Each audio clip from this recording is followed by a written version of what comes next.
அஸ்வின் பக்தி நேயர்களுக்கு வணக்கம்.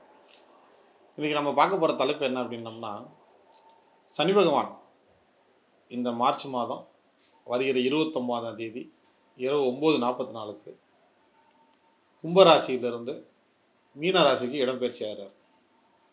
சரி, இதனால் என்னென்ன பலன்கள் மற்ற ராசிகளில் அனுபவிக்க போகுது, அதுக்கு வாழ்வியல் ரீதியாக கோயிலுக்கு நீங்கள் எப்பயும் போல் போங்க வாங்க அதெல்லாம் ஒன்றும் சொல்ல, வாழ்வியல் ரீதியாகவே சில பரிகாரங்கள் எப்படி நம்ம பண்ணிக்கிறது நமக்கு நாமே அப்படின்றது தான் அந்த தலைப்பில் பார்க்க போகிறோம். இப்போ பார்த்தீங்கன்னா கும்பம், மீனம், மேஷம் இது மூணுக்குமே பார்த்தீங்கன்னா இப்போ 7.5 சனி காலம். அடுத்து பார்த்தீங்கன்னா இப்போ இந்த மார்ச் 29க்கு அப்புறம் பார்த்தீங்கன்னா சிம்மத்துக்கு அஷ்டமத்து சனியாகவும், கன்னிக்கு பார்த்தீங்கன்னா கண்டகச்சனியாகவும், கண்டகச்சனின்னா கழுத்து நெருக்கின்னு சொல்லுவாங்க. அது ஏன் தெரியுமா? காலப்புருஷனோட 7ஆம் வீட்டில் தான் சனி பகவான் உச்சமாகிறார். அதனால தான் 7ல் நின்று அவர் பார்வை பார்க்கும்போது பார்த்தீங்கன்னா அது நிறைய பிரச்சனைகளை கொடுக்கும் அப்படின்னு சொல்கிறோம்.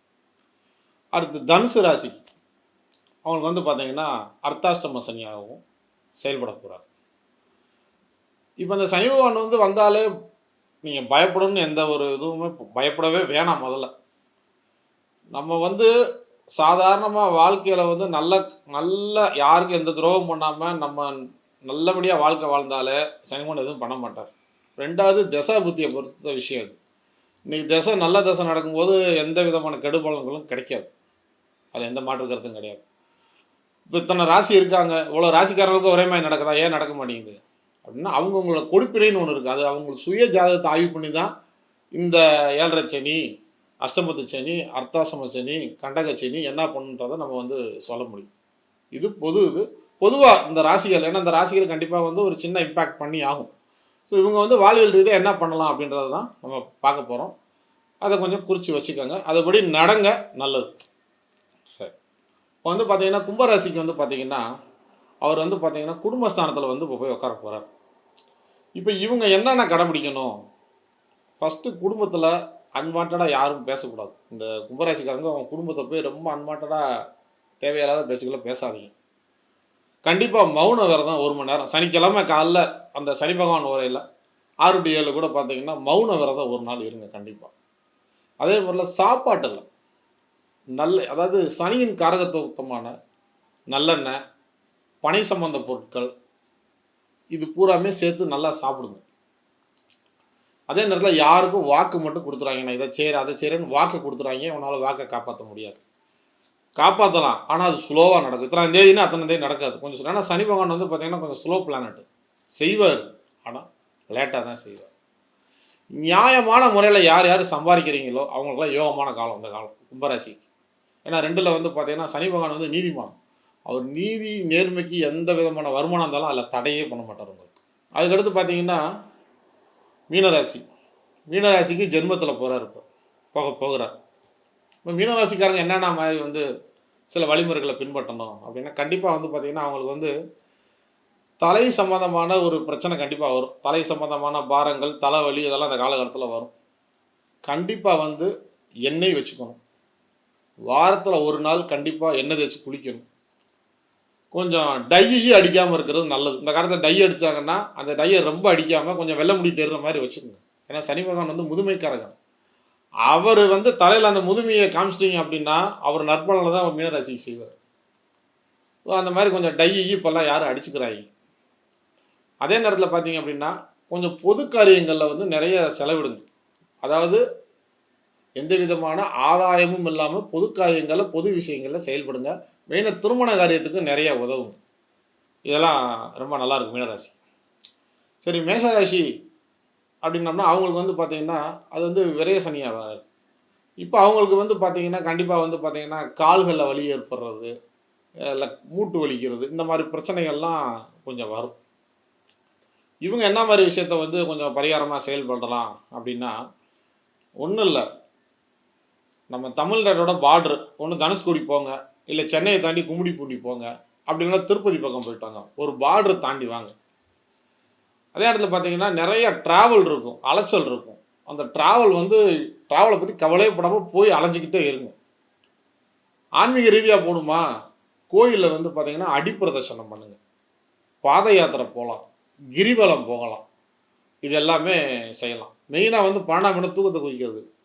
மேசராசிக்காரங்க இந்த காலகட்டத்தில் தூக்கத்தை கண்டிப்பாக குறைச்சிக்கிறது. 8 மணி நேரம்லாம் தூங்காங்க, 5 மணி நேரம் 6 மணி நேரம் தூங்கிட்டு எந்திரிச்சிட்டு உங்கள் வேலையை பாருங்க. தூக்கத்தை வந்து கொஞ்சம் குறைச்சிங்கனாலே அது ஒரு பரிகாரமாக உங்களுக்கு வேலை செய்யும். சிம்மராசிக்காரங்களுக்கு என்ன அப்படின்னோம்னா, சிம்மராசிக்காரங்களுக்கு வந்து பார்த்தீங்கன்னா, சும்மா அதாவது சூரியனுக்கு சனி பகவான் பகை கிரகம் தான். அவர் 8ல் மருதவர் நல்லது தான். ஆனாலும் 8ஆம் இடத்து வேலையை கொஞ்சம் செய்வார்.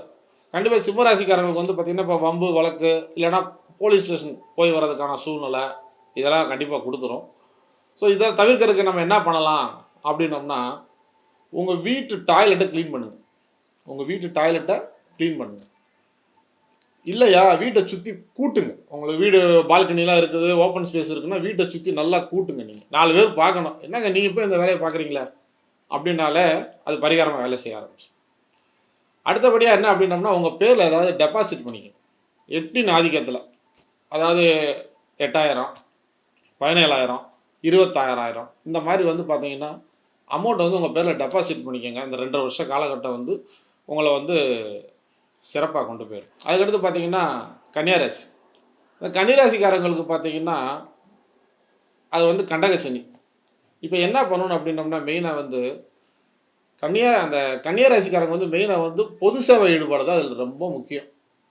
அடுத்தவங்களுக்கு நிறைய உதவணும், போகணும். நம்ம வேலையை விட்டு அடுத்தவங்க வேலையை பார்க்கணும். நம்ம வேலையை விட்டு அடுத்தவங்க வேலையை பார்த்தாலே வந்து இது சிறப்பாக இருக்கும். 7ஆம் இடம் அப்படின்னு சொல்லும்போது பார்த்தீங்கன்னா மெயினாக அவங்களும் திருமண காரியத்துக்கு ரொம்ப உதவலாம். சுபகாரியங்கள், பொது காரியங்கள், திருமண காரியங்கள், இல்லைன்னா ஒரு பொதுப்பணி சம்மந்தமானது. வீட்டில் ஏரியாவில் தெருவிளக்கு எரியலையா, போய் ஈபியில் போய் நீங்கள் கம்ப்ளைண்ட் பண்ணுவாங்க. இந்த மாதிரி ஒரு பொது விஷயங்கள் பூராமே பண்ணலாம். அடுத்து தனுசு ராசிக்காரங்க பரிகாரம் இயல்பாக யாருக்கு எப்படி வேலை பார்க்க அப்படின்னோம்னா, இப்போ வந்து தனுசு ராசிக்காரங்களுக்கு இப்போ சனி பகவான் இருக்காருன்னு வச்சுக்கோங்களேன். இப்போ போய் வந்து இப்போ மீனத்தில் உட்கார்றாருன்னா, அவர் கோச்சாரத்தில் அடுத்து உள்ளே வரும்போது எப்போ வந்து மீனத்தை பார்க்குறாரோ அப்போல்லாம் பரிகாரம் அவங்களுக்கு இயல்பாகவே நடக்கும். அப்போ என்ன பண்ணணும் அப்படின்னோம்னா, இவங்க வந்து பார்த்திங்கன்னா வீட்டை சுத்தம் பண்ணலாம். இவங்க வந்து 4ஆம் இடம் வீடை வந்து சுத்தம் பண்ணலாம். உட்காந்துருக்க இருக்கை வந்து பார்த்திங்கன்னா ரொம்ப பளிச்சுன்னு வச்சுக்கிட்டு உட்காரக்கூடாது, நார்மலாக உட்காந்துக்கலாம். அதே போல் அணியக்கூடிய ஷர்ட்டு, 4ஆம் இடம் வந்து ஆடையை குறிக்கும். இந்த ஷர்ட்டு வந்து பார்த்திங்கன்னா அயன் பண்ணாமல் போடுங்க. இப்போ தசாபுத்தி நல்லா இருக்குது அப்படின்னு வச்சுக்கோங்களேன், சொத்துக்கள் சேரக்கூடிய காலமும் உண்டு தனுசு ராசிக்காரங்களுக்கு. அதே நேரத்தில் படுக்கும்போது பார்த்தீங்கன்னா கீழே சாதாரணமாக பாய் விரிச்சு படுங்க. அந்த ஒரு 2.5 வருஷம் பெட்டில் படுக்காதீங்க. இந்த மாதிரி வாழ்வியல் பரிகளை பண்ணாலே நம்ம சனி பகவானோட ஆதிக்கத்திலேருந்து நம்ம வந்து கொஞ்சம் வெளியே வந்துடலாம்.